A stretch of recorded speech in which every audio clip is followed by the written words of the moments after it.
Hi everyone, welcome back. I'm Michael Sandler, your host on Inspire Nation. If you've ever wanted to overcome an addiction of any sort, then do we have the Abstinence Myth show for you. Today I'll be talking with Dr. Adi Jaffe, research psychologist, addiction specialist, founder of IGNTD, and the author of a brilliant new book on recovery, The Abstinence Myth. And that's just what I want to talk with him about today, about a new approach for overcoming addiction without shame, judgment, or rules. That, plus we'll talk about dislodging bowling balls, Zeus, the god of thunder, identifying life on Mars, what in the world's the Pygmalion Effect, smart albino rats, and what on earth a drug-dealing Jewish motorcycle-riding professor has to do with anything. Gotcha. I love it. I love it. Welcome to the show, Adi. Are you ready to shine? I am. I'm all ready to shine. Let's do this. Woohoo! So before we dive right into things, what was life like for you in elementary school and where'd you grow up? I grew up in Israel. Elementary school was great. I loved elementary school. I grew up with friends, some of whom I'm still friends with to this day, even though we moved away, whatever it is at this point, almost 30 years ago from Israel. But my elementary school was literally a stone's throw. You could open up the back window to our apartment and throw a rock and hit my elementary school. You might have to have a good throwing arm, but it was literally possible. And, so all my friends came from my neighborhood. I grew up in the same apartment for 14 straight years. It was really, really great. It was an ideal way to grow up as far as I'm concerned. I know that now, I live in Los Angeles and I'm not, I want to say I'm not, my life is not as stable and consistent as it was back then. And so I get to cherish what it was like back then. It was wonderful. Very, very cool. So moving forward on that timeline, a day that you might not have cherished quite as well, what happened when you asked your first girl out? I love it. You're going right to the good stories. So, when I was in junior high, I don't know how many people remember going to junior high, but junior high was weird for me because it was, you go from elementary school where it's all the same kids, you've known them for your entire life. And then all of a sudden you get to go to this other school. It's bigger. It's normally farther away from me anyway. It was farther away from where I grew up. And it was still a walk. We still walk there. But all these kids from other schools join you, right? Everything gets bigger as you go up the scale. And I think this is in 7th, going into 8th grade. And this whole new crowd of people. I did okay, but again, I do well with stability, and I didn't know that at the time. But there was a lot of instability introduced as soon as that happened. Long story short, by the end of the year, I was kind of falling for this girl from a different school. She had come to us from a different elementary school. I didn't really know much what to do about it, but I talked to my friends about it for quite a while.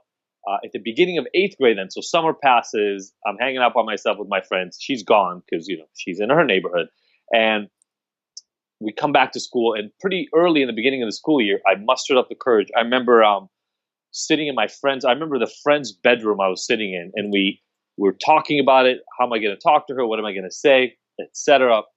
And eventually, I get the courage to make the phone call, and I do it. I call. This is back in the day for all of you listening right now. Not only did podcasts not exist. Yeah.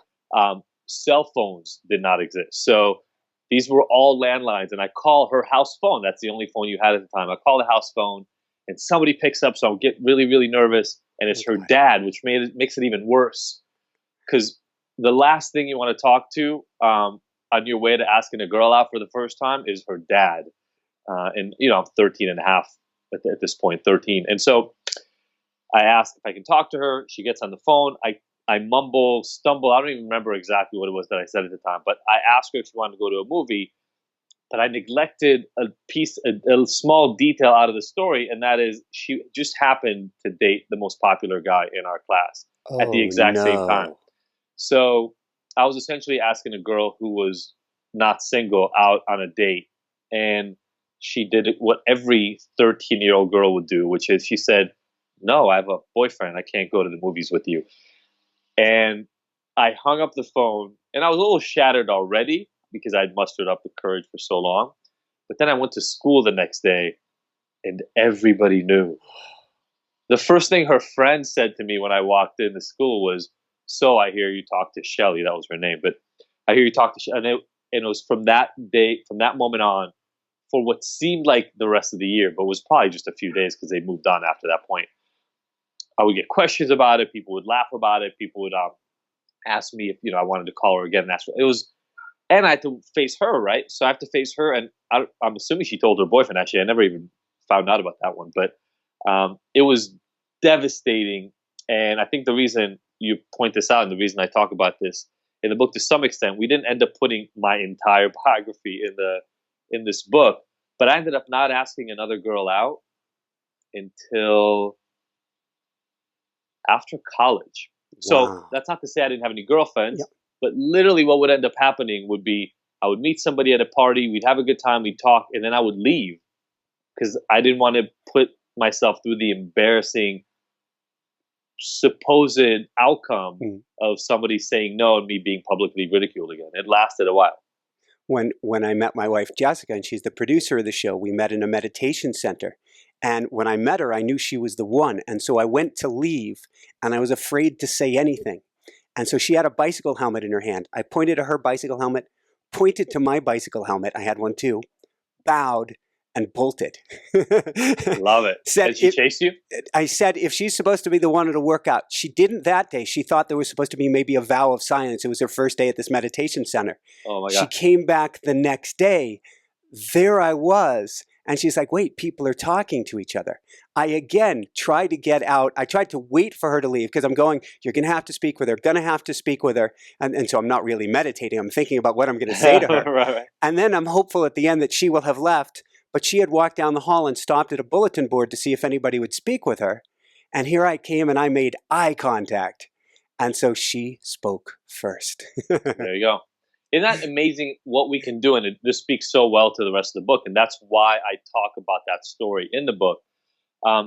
Isn't it amazing what our perception of a situation can do? Mhm. I mean, your wife is the same person to a large extent that she was back then. So are you. I mean, obviously, experiences and changes notwithstanding. I'm assuming you never have a problem speaking to her now. It's not like No. she's the exact same person, but waking up in the morning, it's not that hard to talk to her. And that's what a lot of the book is about, actually, is about how our perceptions color our behaviors and how, in this specific instance, they color our approach to addiction. So, in fact, we'll leap forward. We'll segue. That's brilliant. We'll segue to you moving 2 years later to the U.S. And I'm guessing socially and otherwise, you are challenged. Yeah, people tell me that they didn't see it that way. But again, perceptions are the main thing that matters. So in my head, I was obsessed. By the way, I still am to a smaller extent, but it still happens. I was obsessed with what is everybody thinking of the things that I'm saying? What are people thinking of what I'm wearing? Am I acting okay? Am I standing the right way? Is that answer I gave in class appropriate, or are people laughing at me behind my back? And I don't know to what extent, because it's not like there were many other instances where people had an opportunity to kind of ridicule me like that asking out story, but I cared about it a lot moving forward. And yeah, that meant I was really sociable, but experienced social anxiety internally. And as I mentioned, had the hardest time really interacting with girls. And so how did you end up taking your first drink, and what happened the moment after you did that? Yeah, so my first drink came up in a sleepaway camp. I got together with a group of there's like a Israeli Boy and Girl Scouts, and they operate in the US as well. So I was in one of those groups in Chicago, and they were going out on their annual retreat, and it was a 2.5 day, maybe 3 day sleepaway camp. So going away from parents, I remember it was in New Jersey in the middle of the forest. It was actually kind of cold outside, but it was so exciting. And we're getting together with all these kids, and I'm exactly who I was always. I remember there was a girl. It's funny, we're still in touch on Instagram, etc. But there was a girl in our group that I was falling for again, but there's no way in hell I'm asking her out, right? So we're all hanging out. It's nighttime, and the boys and the girls are supposed to be separated, but obviously that never works in sleepaway camps for parents who are listening right now. And so we're hanging out, and I'm being the guy that I normally am, laughing a little bit, kind of telling jokes and just interacting. And then one of the guys, takes out a bottle of vodka. It seemed huge to me at the time. It seemed like it was a gallon jug, but I'm assuming it was just a regular bottle of vodka. I don't remember. Passed it around because I'm a little socially anxious. The last thing I'm going to do when the thing gets to me is say no, because I don't want to be different then. So I take the bottle, I take a couple of swigs. It burns like crazy going down, but I drink it. And then, I wait 10, 15, 20 minutes and it starts affecting me. And I'm getting calmer and a little more relaxed. And all of a sudden, I don't really care if what I'm saying sounds silly, and I don't care about talking to girls as much. And I just felt so much more comfortable. Like within 20, 25 minutes, something I've been struggling with for years. And so not only did I end up being able to kiss some girl that I really liked in that camp in those 2.5 days, but it told me that there's a tool, there's something I can use to do this. And from that moment on, when we went back home, I started being invited to, because now I was part of the drinking group, but also started engaging in drinking, not every weekend, but pretty regularly on the weekends, along with my friends. And it relieved this part of me. I remember on the bus back from this sleepaway camp on the way back to the airport, I was standing in the aisles, like dancing and singing out loud. I'm like 14, 15 years old, right? My awkward stage left to some extent because now I had a tool to deal with it. Wow. And then that's quite an anchor for your psyche. Instead of having a negative connotation, there's a positive linked with it. Yeah, and alcohol wasn't necessarily negatively talked about. I'd seen it at seders and other kind of Jewish rituals, but hadn't really tried much of it. I tried wine once for my mom and literally reacted in disgust, like most kids do, because who wants to drink something that tastes like rotted fruit, which is what wine is. And so I never really got into it until that moment, as you pointed out. Now it served a role. It was a tool. It wasn't just, it tasted terrible. That vodka tasted ridiculously bad, but it provided this positive reinforcement in me. And so even though I didn't go to daily drinking or heavy drinking right off the bat, it certainly was anchored in my mind as something good. And the same thing essentially ended up happening with weed 2 years later around a different social group. So then if we fast forward to your life in LA, what was the fast life you were leading, or the dual life you were leading then? Yeah, so I went to school in upstate New York for a couple of years. My drug use did get heavier. I was a near daily drinker and weed smoker there. Went through a bad breakup, and that introduced a lot of other drugs to me. I started experimenting. I knew tools could remove my anxiety and discomfort, so I looked for more tools, and I found them. And so my use got more extensive. I tried cocaine and MDMA and hallucinogens, a lot of other things in upstate New York. And then I moved to LA. Now, the move was actually set in motion before my drug use really, really escalated. Mm-hmm. And I just barely made it out. It was bad. I had to take a makeup summer class that I barely graduated because at that point, I literally showed up to my English class tripping on LSD. And I wasn't doing well. I was just barely making it day after day. So the move to LA actually started out really well because I didn't know a lot of people. I didn't know people who used drugs. And again, as I talk about in the book, there are kind of 4 camps. So one of the camps that I talk about is the environmentalist camp. The people around you and what's happening there really affects your behavior. So even though I was using these drugs in Buffalo, New York, when I moved to LA, I didn't know anybody. So I went back to what everybody else was doing, which was drinking. And I tried to continue smoking weed, but by that point, weed was making me pretty paranoid. I'm sure that happens to a lot of people who are listening right now. And there's a chemical reason for it and a psychological reason as well. And so I couldn't really smoke weed anymore. So I went back to drinking, and I wasn't drinking excessively. Drinking was never really a serious problem for me, even though I drank a lot in college. Mm-hmm. So back to drinking, back to being relatively normal. I'm a student. I'm trying to do my best, although, we talked about ADHD and ADHD-like symptoms. I've had them my whole life, so focusing is really, really hard for me. So if homework matters, I suck at school. If homework doesn't matter, I do relatively well. And so the different classes mattered in different ways, but I really got into my social interaction. I was making music here locally, and at some point got back introduced to drugs. A girlfriend we were starting to do MDMA together. And, I like going hard. So I was starting to use MDMA on a regular basis every weekend. And that became expensive. They were $25 a pill, and I was doing probably 2 to 3 every weekend. I didn't have $75 to $100 to spend per weekend, or 400, 500 a month. I was pretty poor at the time. My parents were paying for school, but I had to pay for everything else. And so I had a brilliant idea, and that was, if I can gather everybody's money and go buy all the pills myself, I can get a discount, right? Like wholesale discount on your drugs. So I got mine for free for a little while, then realized that if I can up the ante a little bit more and buy more. So I was buying 20 pills at a time at that point, and then it went to buying 50 at a time, which seemed incredible back then to me. I had to borrow the money for it. And all of a sudden, I would start making money, because at 50 pills, I was buying them at $15 per pill. So I started actually making money from partying. And as soon as that started happening, I don't know if it was my business sense or just the fact that I had more drugs on me, more people started coming to me asking for drugs. Long story short, within a few months of that, so all of this probably happens over a period of 6 months of me starting to be reintroduced to drugs in LA, I started buying hundreds of pills at a time, getting them at an even lower price, making more money. And I was using drugs, definitely every weekend, but also in the middle of the week, pretty regularly, and making $7,000 to $10,000 a month. And somewhere in the middle of all of that, I get introduced to methamphetamine. And that was because that girl that I'd used MDMA with and I had broken up. I was heartbroken over it, as I tend to be over my breakups.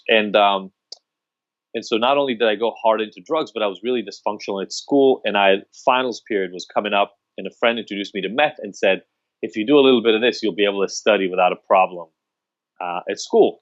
And so I said, sure, let's do it. It was really, really effective again, right? Effective tools are the ones we'll end up using. And so I kept using it every finals period, then eventually started using it every time I had midterms as well, or any big paper. And next thing you know, I was using it every week and then every day.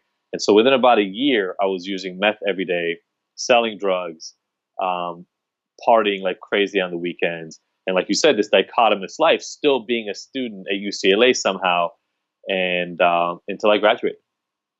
And then fast forwarding to August 2001. Yeah. So, I finished school. I finished attending school in 99. August 2001 was 2 years later. I had now essentially, even though I was telling everybody I was a musician, I would do music at 2 to 5 a.m. in the morning when I was up, because I was on meth and everybody else was asleep. But the rest of the time I was a drug dealer for all intents and purposes. And I was doing well. I had a recording studio. I had an apartment in the marina in LA. I had money to spend on anything that I wanted to. I was going to Vegas every week. But there was zero direction or purpose to my life. It was just about doing as much and selling as much drugs as you could. What was the feeling inside of you? How is your well-being? It's funny. Somebody asked me that yesterday, and I think the best that I can describe it at the time was I did everything I could to avoid ever understanding what my inner sense of being and my feelings about anything were.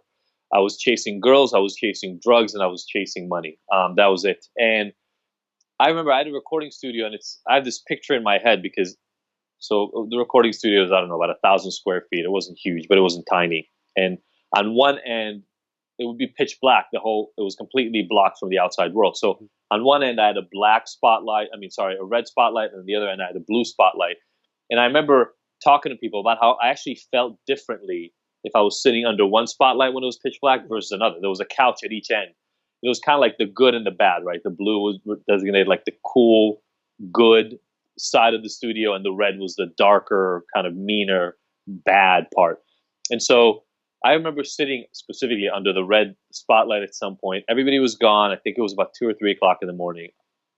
I was always high, so I must have been high at that time too. And I remember sitting there, and the thought that passed through my head was literally something along the lines of, how the hell did you end up here? Right? Like, how is this the life that you're living? There was nothing in my upbringing, nothing in any experience I had up until I started selling drugs, really, that would have led me to that place. But I found myself disconnected. I mean, I was like I said, I was chasing sex, drugs, and money, and had no connections to anybody who wasn't a heavy drug user or selling a lot of drugs. That was it. That's all I had. So, when people ask me, how did it feel? I think I was doing everything I could to avoid understanding how it felt. And I was using a lot of drugs to do that. And drugs are great at that. They're really good at numbing you out. So they probably couldn't numb you up enough for a motorcycle ride, though. No, what happened, I was out delivering. So whenever I had my big orders, most of my smaller kind of business was handled by other people. But when I would have the bigger orders, I would, go get on my motorcycle, get in my car, take the drugs with me, go and deliver, kind of like drop off a pound of drugs here or half a pound here, whatever it was. I was doing the same thing. I'd actually been arrested in Beverly Hills a few years earlier on Halloween. And so Beverly Hills was an area of LA that I was avoiding for a while. But that had just ended. My probation just ended. And I just dropped off about a half a pound of cocaine with somebody. And I was taking a ride, and I decided to cut through Beverly Hills again because I hadn't done that in a while on my motorcycle. And I was sitting at a light, and I started going, and a car cut us off. And she had turned left when she wasn't supposed to, cut us off, but then decided not to go and move forward. So I hit her, and I hit her with my leg, and my leg cracked. And everybody else stopped in the street. And I remember as I kept riding forward, because I didn't fall off the bike, actually, the street in front of me was empty, which felt weird. And the cars to my left were totally stopped because the car, I didn't notice, but the car that I had hit was still behind me. And then I look down, and I see my foot dangling, and my shoe was off, and I had no idea how my shoe came off. And so I decided it's a good idea to stop the motorcycle. And I stop it, I lay it down. It was pretty heavy, but I lay it down. And as soon as the bike was down and my brain knew that I was safe, I got hit with the worst pain I'd ever felt in my life. And it was just piercing. I mean, it felt like somebody was just putting my leg in fire. And I lay down on the ground, and the only thing that I could really do was scream. So I did. I screamed obscenities for what seemed like an hour. Reading the police reports, it seemed like it was more like 15 or 20 minutes. But I waited for the cops and the paramedics to show up. People asked me if that moment made me realize that I was doing something wrong. The answer is no. That moment made me realize that I needed to hide my drugs from the cops. And so I had a jacket. I put the drugs all in the lining, and I prepped myself with my license so that when the cops came, they had everything they needed and they wouldn't search me. It didn't work so well. They did search my possessions. They found about a half a pound of cocaine on my person, and that started what started off as a downward spiral, but my introduction to the rehab world and recovery and moving myself out of that drug addicted state. I've had a similar accident when I was racing in Europe, trying to make it to the Tour de France on bicycles, and I got hit from the side by a car. And I remember, although I was flipped over the car and went down, I thought I was okay until I looked at my leg, which is why I'm just holding on here, feeling pain, this one man. with you. And I remember digging my fingernails into the cement, and it took everything I could do to tell myself not to dig my teeth into the cement because of the pain. And if I had had a gun that night, I know I would have taken myself out because of the amount of pain. It was in France, and they kept me in observation for 12 hours. No painkillers to see how I was doing. I mean, I remember going to one hospital and just them removing me from the gurney to the x-ray machine. I started screaming like a banshee because they needed to take an x-ray, and they can't give you painkillers until they take the x-ray because they need to know, again, they need to understand what they're doing. And if you're fully sedated, they can't tell. It was freaking excruciating, man. It was terrible. So let's go forward from there. There's so many important pieces of this. You get clean for a few months in rehab. Then they send you back to, quote, work, which meant going back to exactly what you were doing before. You, quote, screw up. And then there's an important phone call with your dad that I believe is the turning point for you. It is. It's absolutely one of the turning points. So I slip up. My rehab doesn't discover it for about 2 more months when they allow me out again for New Year's Eve, which is ironic. Probably not the best idea for somebody in rehab. But I go out on New Year's Eve. I use like crazy that night. I mean, it's like I was begging to be caught. On the drive back, I was drinking water, hoping to dilute it. But obviously, as soon as I walked in the door, they asked me to give them a urine test. I did. A week later, it came back. It was positive. They kicked me out on the spot. And which I've got to say, from somebody who hasn't had to do rehab or anything of the sort, That is the most bizarre concept in the world to me, Kicking that you somebody get out kicked for, out of a yeah. program that you need because you need it. Yeah, it happens to this day, man. Every day, people are getting kicked out of treatment for using. It's ridiculous. And and by the way, the rehabs don't give them their money back, right? They keep their money even if they relapse 3 days into a 30, 90-day stint, whatever. So I get kicked out, and now I'm essentially homeless. I have my car, but I don't have any other apartment. I go back to my studio. I think I went right back to using, by the way. But my dad calls. He called me every day, and we talked. And I had a whole lie set up for him as to why I needed to leave this rehab. It was too far from my work, and I need, for my friends, I need to be able to be integrated. I moved out, and I'm gonna find a new place. And I'm in the middle of telling the story to him when something hits me in my head, and I go, you know what? Just tell him the truth. And the reason was, my lie docket had been cleared up when I got arrested. Right, my parents found out about everything. So we didn't talk about a SWAT arrest that I think I talk about a little bit in the actual book. But again, there will be some follow-ups with the full biography at some point. In the end, after that motorcycle accident, 3 months later, I had a SWAT arrest. And so when that SWAT team came to my house, my parents found out about everything that happened: the drug dealing, the money, everything, the lies. And so here I was with my dad, and yes, I'd been relapsed for about 2 months, lying to him about my use. But here I was explicitly about to lie to him. And something in my brain just said, you know what? Just tell him the truth. And I felt this relief when I told him, you know what? I just got kicked out from rehab because they found me, they tested me and they found that I used meth. I felt this big relief. My dad started screaming. He didn't feel any relief, right? Because for the first time, he saw the truth of those last 2-3 months. And so he was besides himself. He really couldn't figure out what to do. And he was yelling at me, how could you throw away 3 months? You're facing a decade or two in prison. You threw away your chance at success, da, da, da, et cetera, et cetera. And I was listening to it, and it dawned on me as he asked me this question. He said, what do you expect me to do with this? What am I supposed to do right now? And it dawned on me, and I said, you can't do anything. There's nothing you can do right now to fix this. I have to fix this. I said, I'm sorry I screwed up. Give me a little time. I'm going to figure this out. I slept on a friend's couch and in her bed for the next 2 weeks as I was still using pretty much daily, still living the exact life that I was living before rehab, essentially, but not selling. Well, actually, it's not true. I was still selling a little bit for money for food and things of that nature, because I had drugs left over that the police never found. And during those 2 weeks, I was going to an outpatient treatment program, not sober, but an outpatient treatment program called Kaiser, and eventually found the sober living that I would end up moving into. It's really funny. I went into interview for that place at about 7 or 8 p.m. At night, wearing sunglasses because I was so high on meth, I didn't want them to look in my eyes. As if showing up somewhere at 8 p.m. with the sunset behind you with sunglasses on is not the first dead giveaway that you are. But I went into that place and I stayed there for 8 months while I was fighting my court case. And at the end of those 8 months, I had to go in and serve a year. So fortunately for me, the judge was nice and noticed my rehabilitation and gave me a year in jail instead of the 18, 13, 15, 20 he could have given me, given everything that I'd had. I mean, I had thousands of ecstasy pills, pounds of weed, pounds of cocaine, pounds of meth. It was bad.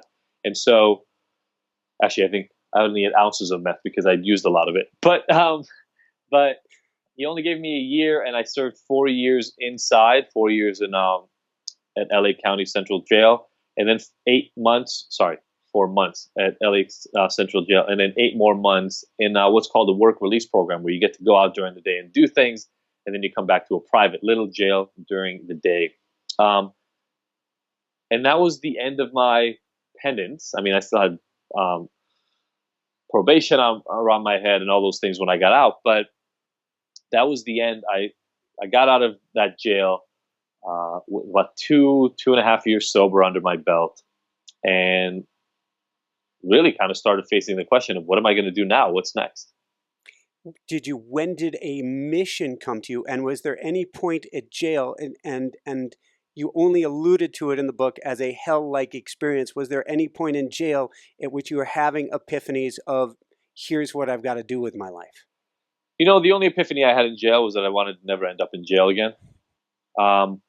Jail is the most terrifying, boring dehumanizing thing that can happen to you. And it's weird to say them all at once, but they happen all at once. All the stuff you've seen, the get naked right off the bat, cavity search. It's hard to describe how dehumanizing that experience is. And so you dehumanize right from the beginning, right? You do all these. I tell people it's hard to overestimate the impact of having to go to the bathroom and have bowel movements with people showering next to you, other people brushing their teeth, and somebody peeing right to your left.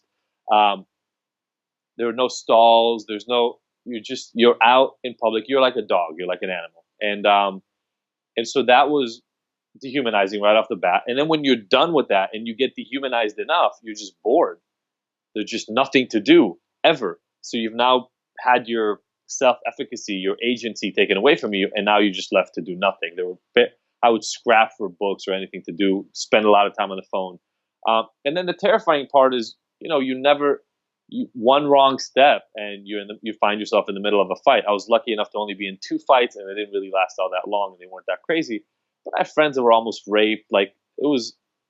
It's just terrible. It's just, so the epiphany was, I will do whatever I need to when I get out of here to not come back. And so when I got out, I had to figure out what anything is. And I tried to apply for work. I tried to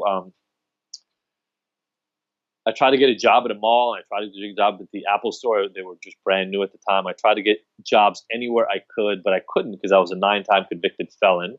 And so nobody would hire me.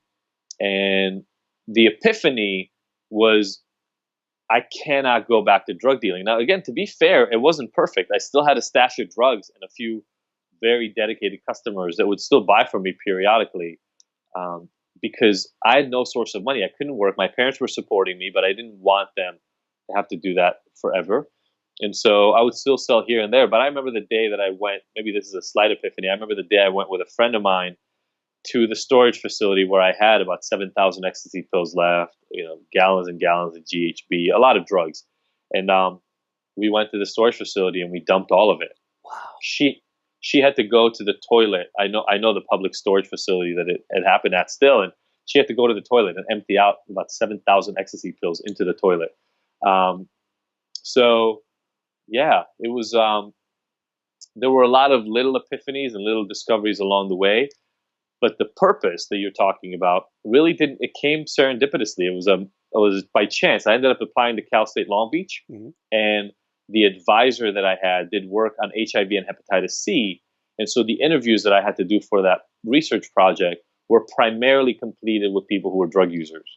And I found that I really liked learning about, understanding, and figuring out what was going on with these people around their addiction. And that's when I really understood that I could do this for a really long time. And as somebody with ADHD, it's hard for me to find something that I can do for a really long time. So I got really dedicated to learning everything I could about addiction, and I spent the next 7-8 years doing that. The neuroscience, the statistics, the clinical research of what works in treatment, why people get addicted, how we diagnose, all that stuff. So let's go there then. Let's talk about some of the myths, some of the key things. Before we do that, since we're talking about you in school and studies, what's the study you did, and what were the epiphanies that came out of that? So the study that I did is a thing that made me leave academia, and it was a study. I just wanted to use technology in treatment, and I started a website, and I had this rehab finder on there that I was really excited about. I thought it would really help people find treatment in an easier way than up to now. Yeah. Because the way people have to find treatment is ridiculous to this day. It's absurd. You just have to go online and dig. And so I created this website, and we did the study looking at the reasoning for me to use the rehab finder in the study was a study on why people don't enter treatment. So the idea was this: you go to the rehab finder, you enter your data, and when you press submit, before we would give you your results, we would say, hey, we're doing a study on this. Would you mind participating? And so we would ask the people who participated. There were about 45, 50 people that participated. As they went along, month after month, did you go to treatment? If you didn't go, why not? If you did, what made you go? And we asked them about 230, 250 questions at 4 different points in time. And then I collected all the data, rounded it all off, and what I found were 4 major barriers. And the first one was shame, and I know we'll talk about that even here a little bit. The next one was cost, because rehab is pretty expensive. The third one was logistics. Even if you get over the cost, rehab would take a lot of time. If you go to traditional residential rehab, you got to take 30, 60, 90 days off of your life, which I just want everybody listening right now to stop and think, who can take 30 days off right now? Now think of who can take 30 days and have to pay $50,000 or $40,000 to take those 30 days off. Most people cannot do that. So those barrier 2 and 3. And barrier 4 was abstinence. And what I mean when I say abstinence is people said, more than half of my participants said that they like using and drinking too much to stop. And that was a barrier, either an important or very important barrier to their treatment entry. And when I presented that to other people, they said, well, those people don't really want help. They don't want to fix their addiction. And that hit me weird because I said, well, why would you say that? I mean, they're in a study about entering treatment. The only way they found us is because they went on a website looking for treatment. So obviously they want help. What if the two can exist together? What if somebody can want help and not want to quit at the same time? And I'll tell you, people gave me really weird looks. People give me weird looks to this day when I say that those two can exist at the same time. So like everybody would do in life, what I decided to do with that information was I decided to leave academia and open up my own rehab that wouldn't require people to quit. We had that rehab open for about 5 years until we had to close it last year. Well, and it's fascinating. If we look at some of the statistics, so you've got, what is it, 85% of people, almost 1 out of 10 people are actually going to go and seek rehab. And then the statistics for how many people are going to be successful in rehab are almost no better than those who don't even do rehab. Yeah, it's terrible. I mean, long-term success, like 5-year, 10-year, even 1-year outcomes are not much better than if you don't get any help at all, given current treatment models. And as you pointed out, only about 1 out of 10, 1 out of 8 people who need help go get help, which is pretty much the opposite picture that we see for cancer or diabetes, for instance. For every 10 patients that get diagnosed with cancer, about 9 go get some course of treatment for it. In addiction, it's flipped. Out of every 10 people who meet criteria for an addiction problem, only about 1 go gets help. And right now we blame the people for it, not the system. Out of those 4 things that you mentioned earlier, one of the key ones we have to come back to right away then is shame. Yeah, no doubt. And shame, if you think of all traditional treatments right now, the vast majority of them require somebody to walk into a room with other humans and say, I screwed up, I'm bad, I messed up, I hurt my family, etc. I don't know why people would feel shame about that. And if you're not willing to do it, we say that you're in denial or you're unmotivated or you're sick. I really started my endeavor over the last year and a half now has been, okay, if I know these 4 barriers exist, how do I do everything I can to eliminate as many of them as possible, right? So the rehab center that I opened, it was still expensive. It still required a lot logistically from people to show up because you have to be there with us between 10 and 15, 20 hours a week. So you have to have like a part-time job going to get help. I really now try with the book, obviously, but also with the online courses I do, remove as many of the barriers for people. Again, the reason I wrote the book and I called it The Abstinence Myth, the way things work right now is you say to somebody, hey, you're an addict. If you commit to quitting, we can help you. But first of all, there's the shame and the stigma of you just labeled somebody an addict instead of saying, hey, you're struggling with drinking. Let's help you. So I think that's a big mistake by itself. But the second mistake after that is if you're willing to commit to quitting forever, we'll help you. What if you're not willing to commit to quitting forever? Will we not help you? And that's the reality right now. In many, many settings, you're only able to get help if you at least lie to people and tell them you want to quit forever. And then we wonder why addicts lie, right? They lie because the circumstances are such where they have to tell us a certain version of reality in order for us to even be willing to help them. And so for me, the idea is let's drop all the barriers, right? I've never met a single client that I've had. The only people that I've ever met who were quote unquote resistant to my approach were kids, like 18, 19, 20-year-old kids who were being sent by their parents. And that's because they don't want help anyway. So this system will not help somebody if they don't want help. But if you want help and you're not ready to quit, or you're not sure you're ready to quit, you're just not certain about it, I say, let's not make people commit to something they're not ready to commit to before we offer them help with the underlying issues. And the reason I say that is, if you listen back to the beginning of my story, I started drinking because I was socially anxious. It worked. It did a really good job of that. I started using meth, which I didn't realize worked for ADHD people anyway. It is essentially Adderall. But I started using that because I needed to study. And it worked for that as well. And so these people come to us with tools. It's just that the tools have become so overly relied on that they've started causing problems in their life. But they're coming to us with drinking, and drinking has helped them resolve their anxiety or their depression or their fear of leaving their home, whatever it is. And it's helped them for a very long time, overcoming their trauma of early childhood, sexual abuse, or things like that that they've gone through. And what we're saying to people is, hey, you're an addict. Again, we're shaming and stigmatizing them. If you let your crutch go, if you give your wheelchair to me, if you give me this tool that has helped you for your entire life and be willing to quit it for the rest of your life, come on in and I'll help you. And my whole suggestion is, let's go help them right off the bat. And I think, as I point out in the Abstinence Myth and in the courses, I think there's even work we need to do before we introduce tools, because the people who come to us are not even quite prepared to handle tools. First, what they need is support, acceptance, and a rejiggering of what their reality even is.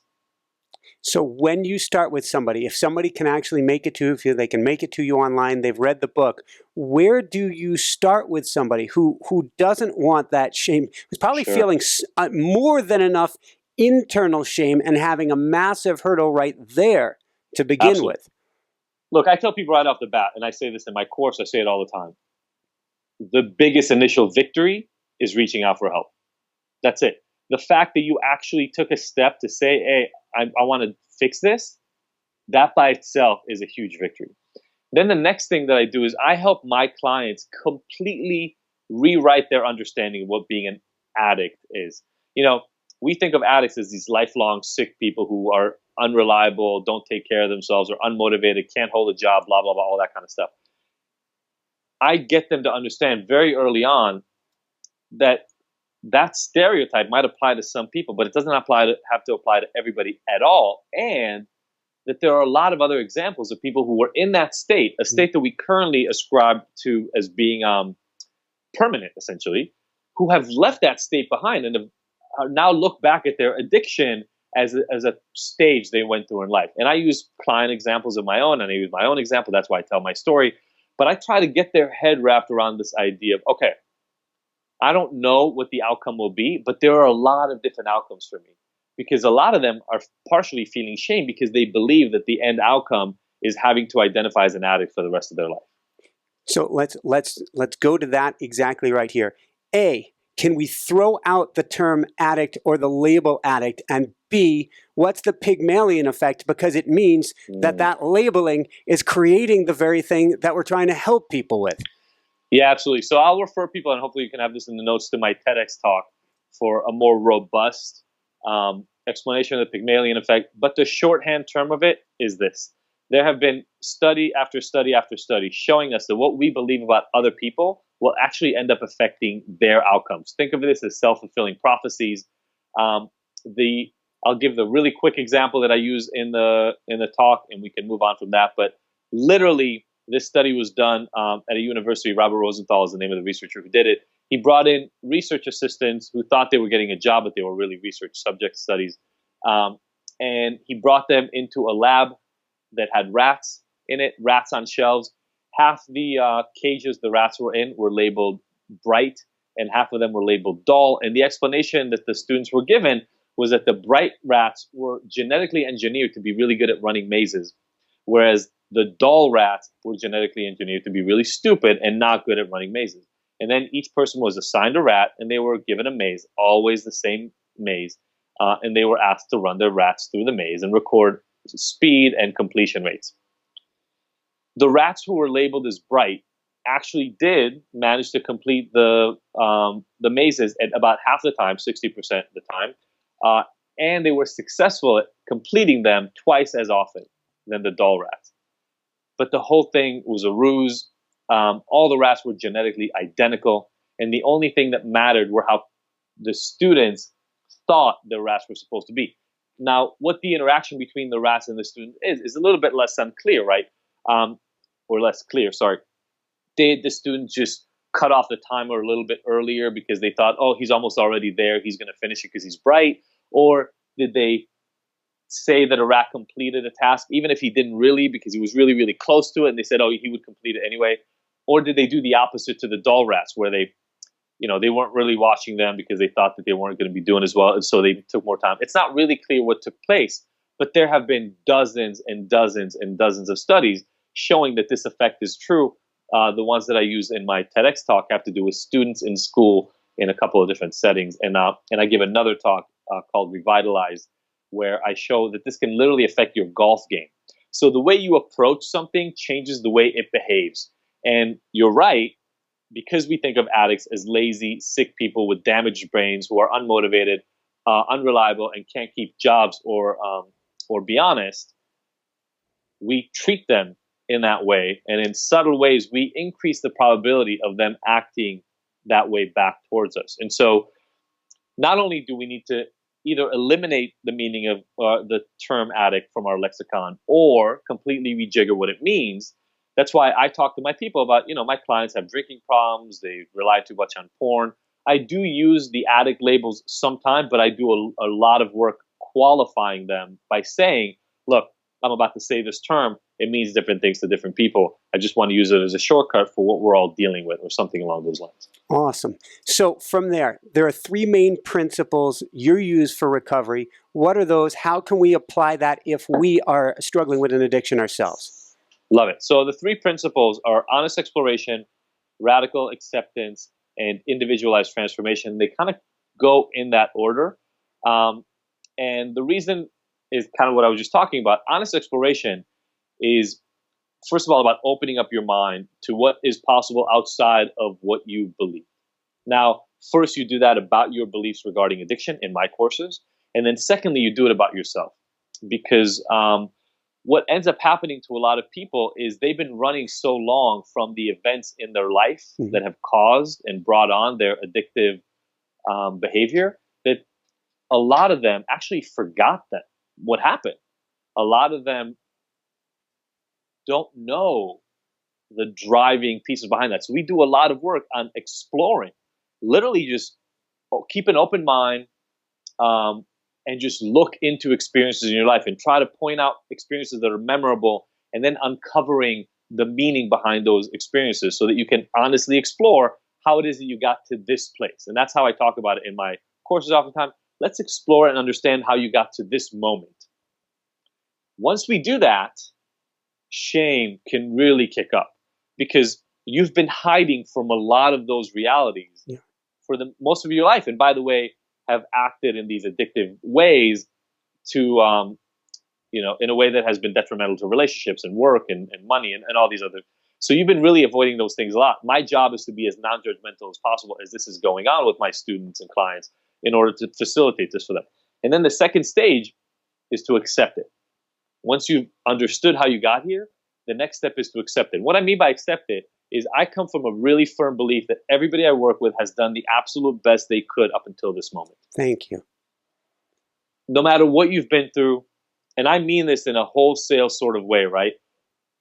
When you look at how you got here, it becomes pretty clear that you've done your best.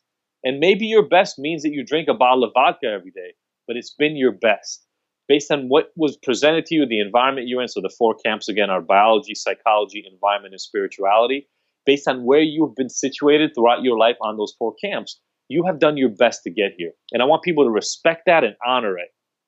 Because until we do that, we're still running away from ourselves. And while you're running away from yourself, you can't address the issues that you're struggling with.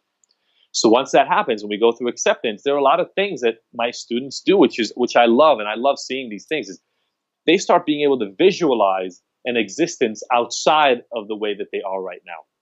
When you are trapped in your reality, you're not aware that there could be a different course of life for you. You think that everything that has happened up to now has dictated the way you have to move forward. And that might be true until you get to a really conscious, explicit space of understanding that relationship. So once you accept it, I start having people set goals. Notice we haven't even talked about drinking or drug use at all yet with my clients, and we rarely do at the beginning. Because if I ask them what they want to do early on in the course, they'll say, I want to quit, or I'd like to drink 2 to 3 beers a day. But they're answering that question as the person they presented with. And I need them to become much more clear about who they truly are and how they got here. Yeah. Once that happens, I allow them to set goals. What do you want? How do you want this to look if it's successful? And I make it clear to them that this goal is not the end all be all. You can change this in a month, change it in 2 months. You have agency over your life. But right now, what do you want that to look like? And then we do a lot of work around visualization and getting really clear on what that end goal really is. So using kind of SMART principles to we do this perfect day exercise, but really getting them to visualize and understand what they want their reality to be now that they've accepted where their reality has been. And finally, in the third step is individualized transformation, where now we start injecting tools. Now that you know how you got here and where you are, and you understand where you want to get. So I kind of call that, the origin, the beginning of your journey, and where you want to go, your goal, your end state. Now we can start figuring out tools to bridge the two. And I really talk to my students about this, like taking a car ride, right? If you get in your car right now and just start driving aimlessly, you'll get nowhere. You won't even know if you ended up in your end goal because you haven't set it yet. So you need to have a destination in mind. But a destination alone is not enough. You need to understand where your starting point is, because you can get to San Francisco a million different ways depending on where you started. Yeah. So once you know you're going from LA to San Francisco, okay, now I understand where I'm starting from and where I want to go. But again, there are hundreds of thousands of different ways of getting between those two places. Technically, you can go to San Francisco from LA through New York. So, long drive. long drive, long plane ride, whatever. Now we started saying, okay, I want to come from here to here. I want to connect these two. What are the tools that I need? And that's when I really love seeing people say, okay, I have anxiety. All right, let's deal with your anxiety. And we start breaking down tools to allow people to reduce their anxiety. And as we, knock off each one of these things, a month, 2 months, 3 months into the process, people discover that their life doesn't look anything like it looked 3 months earlier. And what I love that when they write me and we actually have a weekly chat that we do with all the students. What they tell me is that they couldn't imagine being where they are right now 3 or 4 months ago. And what I love about it is the people who resonate with this method, there's no resistance. It's not like we've heard over and over and over that, you have to make people act a certain way. The pain is worth the outcome. This is about not having pain. It's about addressing your deepest needs. And so people actually really, really like engaging in the process. Woohoo! So in this process, overcoming this challenge, how much is willpower a myth? Look, willpower is a name we've given something that is the intersection between the outside forces that are acting on us and our internal ability and motivation to act against those forces. So when people say willpower, they for some reason think that I can pick up a pen whenever I want to and wave it around, therefore I must be able to do anything else that I want. That's not the way the world works. Your brain works based on past experiences, resolving its own internal biological mechanisms, and then it acts, hopefully, in ways that are appropriate for your surrounding. So your environment, your biology, and your past experiences all dictate what your willpower is, what your choice really is, right? Like, I give a lot of really silly examples for my students sometimes, but technically I have the choice to put on any pair of shoes that I want. We have 3 kids now, and my wife and I, it's a pretty big shoe closet at this point for everybody, but I don't actually have a choice of being able to put any shoe on that I want. That was a false premise, right? Like the false premise that we should all have willpower to do everything that we want. If I walk in that shoe closet, not 80% of the shoes don't fit me because they're either my kids or my wife. So those just got ruled out. Plus, let's say I'm going to a business meeting, I just ruled out flip-flops because I don't believe that those are appropriate for the environment. Or if it's really hot outside, I'm not going to wear boots, right? So environment, biology, and past experiences all dictate what choices you have available to you right now. And so sure, it's easy. I get this all the time. It's easy for somebody who's been sober for 45 years in AA to tell me that it's stupid to tell an addict who's struggling with alcohol right now that they don't have to quit drinking if they want to get help. They go, I quit, and that's what worked for me. And I go, well, that's great, but you've been sober for 47 years. Try to put yourself back in your shoes 47 years ago and remember the resistance that you had. And the problem is, a lot of times what they'll say is, Well, yeah, but that was needed to forge me into the person that I am today. I just call it. That's just the story we've been fed. So going from there, how do we fix the belief that we're damaged or we're even told we're unfixable? Look, right now, as we're talking in this moment, there are people listening to this podcast because of the kind of the themes that you draw out. So I know what people are listening to this for. And there are people listening right now who have a husband, a brother, they themselves struggle, a cousin, an uncle, their dad was addicted to alcohol. And they're right now rethinking it because they're going, oh, it's not that Joey was an addict. It's that Joey grew up in a one parent home and was beaten his whole life growing up. And then when he was 12, he ran away and went into the foster system. And at some point, he realized that alcohol made him feel okay about himself. And he just never got to be made to feel okay about himself. And his biology was compromised by the time he was my dad, and blah, blah, blah. All these other things cascaded. The problem with using labels like addict is that you believe that once you say the word, you understand the person. Mm-hmm. And it robs you of the opportunity to get to really understand another human. And it robs them of the opportunity to be who they truly are. You now lock them in some box that isn't even of their own making. It's a box of what you believe an addict is. And so as you're listening right now, I want you can do this not just for addiction, but any person you know who's struggling in the world. I want you to pause for a moment and think about what might have brought them to this point rather than just how they behave at this moment. Beautiful. And on that note, what do we do if we have a loved one who has an addiction? Look, so obviously I'm going to recommend that one of the things that you do is you reach out for this book, The Abstinence Myth. It's available on Kindle, on Amazon right now. We are absolutely doing our best to make sure that it's available in print. And if you go to ignitedrecovery.com, so IGNTD, those little words that you kind of said, IGNTD stands for Ignited. Mm-hmm. So it's Ignited Recovery. If you go to ignitedrecovery.com, you'll find a course that I do. You can email us at info@ignited.com and find out more about the way I do it. And I would love for you to participate in anything that we do, but I'd like to stress this even beyond. My goal is to help 1 million people beat their addiction. I want to do that through my system. If that doesn't resonate with you, it's okay. I want you to stop believing that there's only one way to fix this. And I want you to start thinking of this as like a menu, right? What have I not tried yet that other people have tried and suggested might work? Smart Recovery, Life Ring, SOS, Women for Sobriety, AA or NA if you've never tried it before. Start looking at this less as like I'm a damaged human being or they are a damaged human being that needs fixing, and rather they have a struggle that they need addressing. And what kind of things can I put in place to help them address those struggles? I can almost guarantee that if you do that and you tune into the actual struggle they're having, you'll end up finding a fix. What if it's a son or daughter who has an addiction? So, the thing about children that makes this tough is depending on the age, because I deal with sons and daughters who are 35 years old too.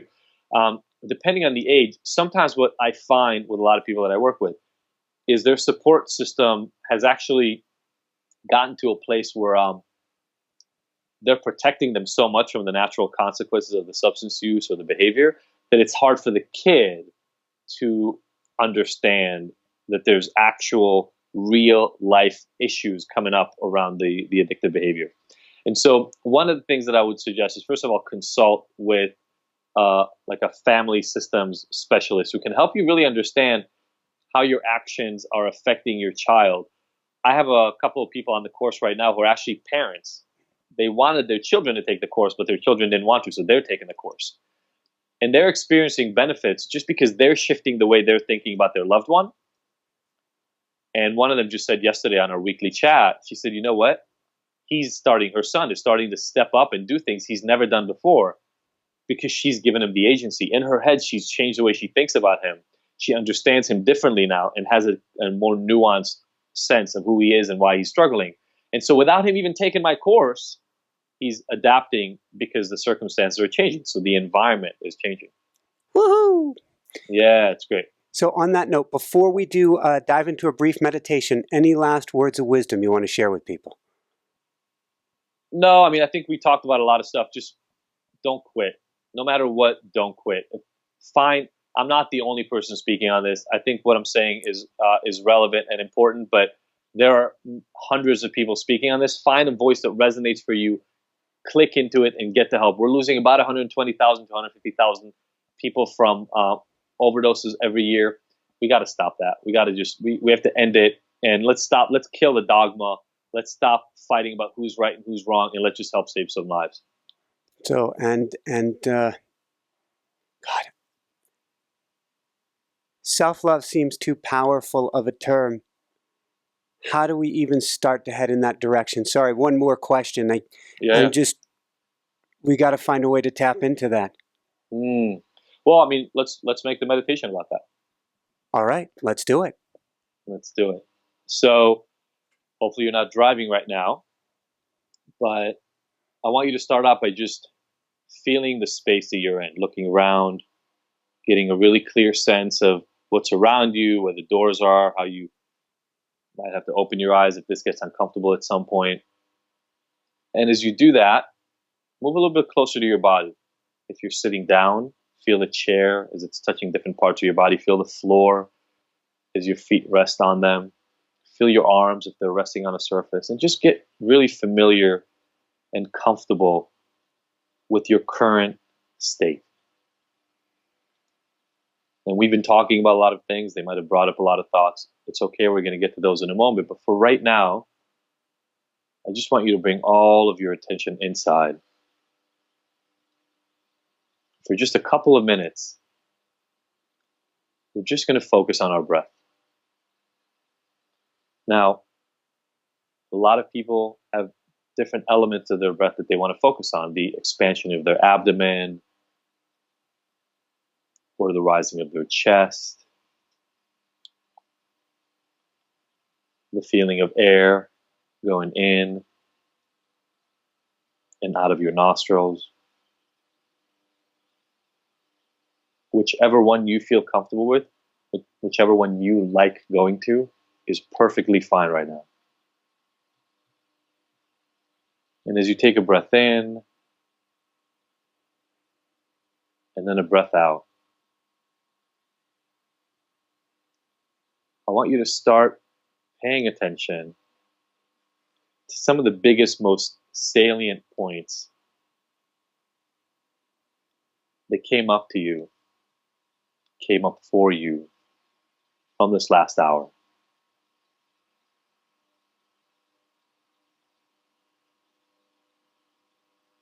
And one of the things I actually want you to pay attention to in particular are any points, any discussions that made you feel a little uncomfortable.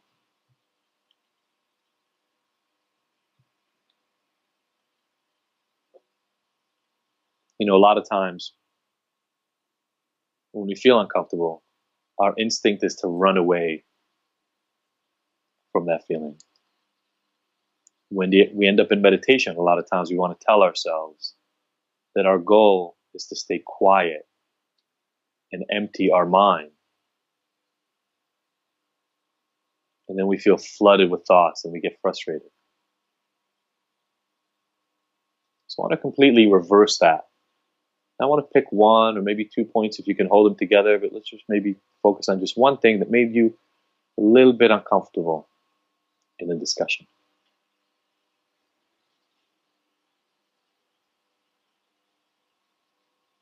And I want you to dive in deeper into how that felt.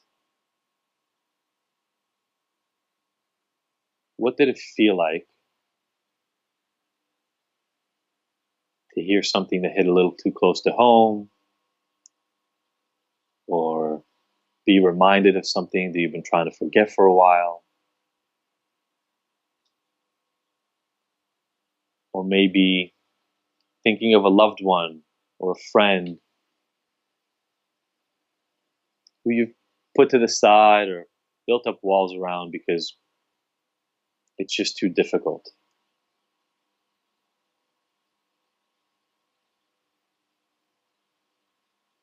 Or maybe you've been taught that there's a certain way that things have to be, and hearing that they might be able to behave in a different way has really brought up a lot of emotions for you.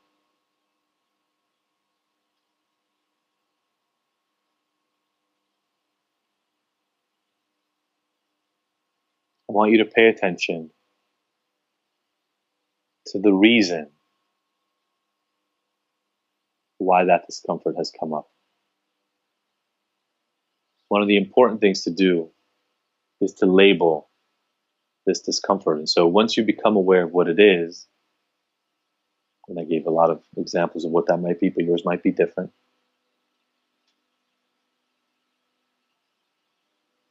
I want you to see if you can remember a moment that signifies to you what that discomfort is all about.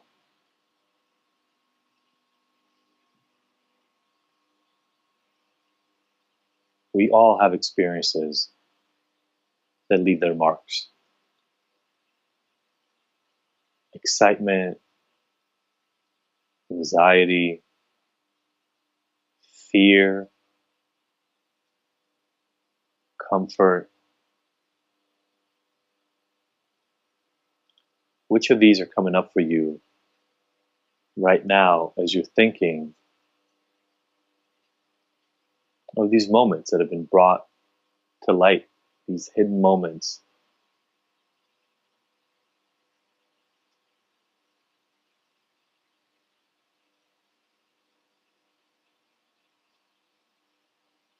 At the core of starting to feel like we are whole, not like we can't improve, but as if we are good and complete just as we are right now. Starting to get comfortable exactly with these moments, these events in our lives that we feel have defined something in us, that we feel might have made us less than, that we feel might have prevented us from connecting with other people.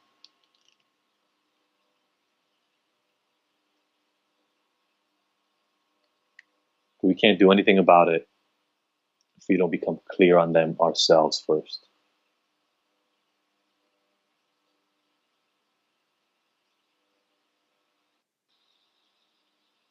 So just for today, let's push away the notion that we're not allowed to have this discomfort, that we're not allowed to let things into our minds, into our lives, into our existence that don't fully conform with everything else that's happened in every other way that we've behaved up to now.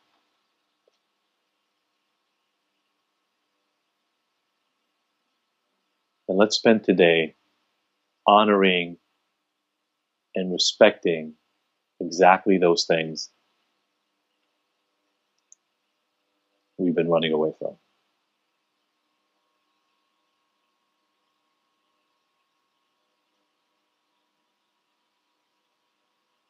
And as you spend a few seconds just cementing what that is in your mind for you, I want you to start feeling your feet on the ground again, your body on the chair, your arms, wherever they're touching in the world.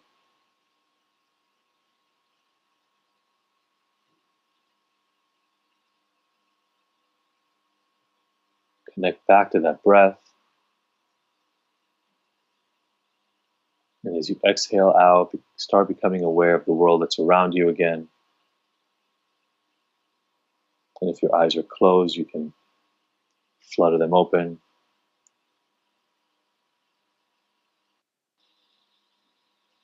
And then slowly come back to us.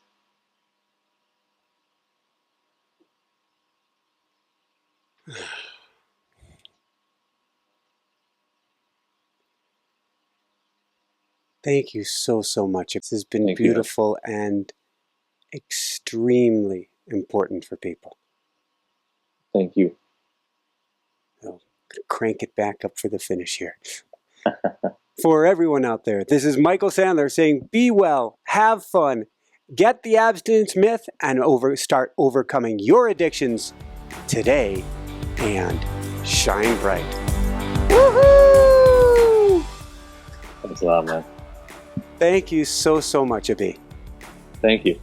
Thank you. Have a great rest of your day. Thanks so much for watching. If you enjoyed it, be sure to like below. Also, leave your comments. Have some real fun with it. Subscribe to our channel where you're going to get more great videos, more interviews coming up. And check out our website, inspiranationshow.com. That's where you'll find tips, blogs, information, videos you won't find anywhere else, and useful and helpful resources to really help you kickstart your life and to shine bright. Thanks so much again. Thank you for your support. Like, comment, subscribe. See the website. Thanks so much and have fun. Of course, shine bright. Woohoo!